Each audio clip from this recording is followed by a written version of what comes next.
एक बड़ी सुंदर कथा है चतुर्भुज दास जी की। चतुर्भुज दास जी महाराज वो अपनी वाइफ से, अपनी पत्नी से बहुत प्रेम करते थे, बहुत प्रेम करते थे, बहुत स्नेह था उनको। इतना प्रेम कि उनके रूप में आसक्त रहते थे। एक दिन की बात, रामानुजाचार्य जी महाराज की ब्रह्मोत्सव की रथ यात्रा निकल रही थी। रामानुजाचार्य जी ने देखा कि ये कौन व्यक्ति है और कैसा प्रेम था पता है। छाता लेकर के अपनी पत्नी के आगे आगे चलते थे कि कहीं मेरी पत्नी को धूप ना लग जाए। पीछे से लोग छाता लेके चलते हैं मंत्री मिनिस्टर्स के, लेकिन वो सामने। रामानुजाचार्य जी ने देख लिया, अरे ये कैसा व्यक्ति है, अपनी पत्नी आई, ये देखो। लेकिन साधु तो वो होता है ना जो साहब अवगुण में भी गुण खोज ले। साधु ने कहा इसको रूप की आसक्ति है, इसको सुंदरता की आसक्ति है। उन्होंने बुलाया उस व्यक्ति को, बोले भैया इधर आओ।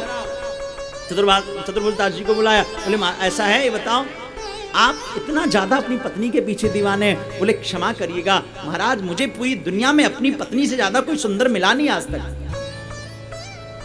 रामानुजाचार्य जी समझ गए कि ये रूप का यानी सुंदरता का आसक्ति, इसमें आसक्ति है। बोले अगर तुम्हें अपनी पत्नी से भी ज्यादा सुंदर कोई मिल जाए फिर क्या करोगे? बोले फिर मैं पत्नी को छोड़ के उसका दीवाना हो जाऊंगा। अच्छा जी, पर बोले महाराज मुझे मेरी पत्नी के बिना एक पल नहीं रहा जाता, वियोग ऐसा है। अच्छा, वियोग का जो दुख होता है ना, जो दर्द होता है, ये सबसे बड़ा कष्ट होता है।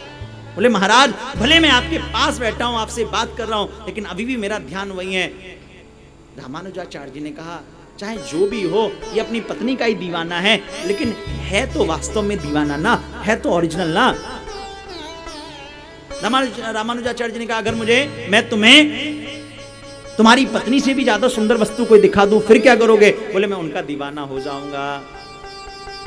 श्री रामानुजाचार्य जी महाराज जगन्नाथ जी के पास गए और जगन्नाथ जी से कहा देखो आचार्यों की, गुरुजनों की, साधु संतों की भगवान सुनते हैं ना।